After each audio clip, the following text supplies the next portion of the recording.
Lutong tamad ito guys, oh. Madalian lang. Ayan, i-oven namin to. Itong manok ay stock to sa freezer. Yung freezer namin na lumamig. So, isasama na rin natin dito sa pag-o-oven. Yan, i-oven. Minarinate ko na to guys. Yan. Galawang tamad lang yan guys. Yan, oh. Yan. I-oven natin yan mamaya. Ayan na guys, yung ubi natin, oh. Yan, luto na. Yan, may ulam na tayo guys. Tuar na guys, ang lamian na. Nasunog ng amo ang manok na gibutang, oh. No, saksak sinagol na ni guys.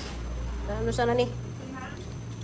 Naging brownish siya kasi ano siya, butangan ako siya marinated na barbecue.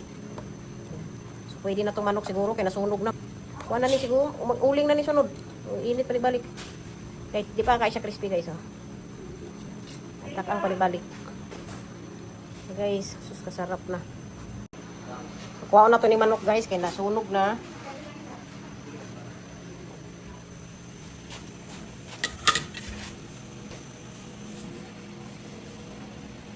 Kuha na nato ni manok, ay pabili na to ni yun po sa ay isa lang pagbalik.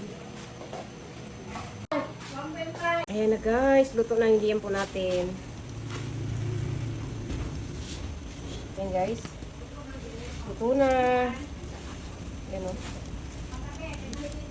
Ayan, inubin to guys, inubin. Asus, kasarap. Tapos may coke. Oh!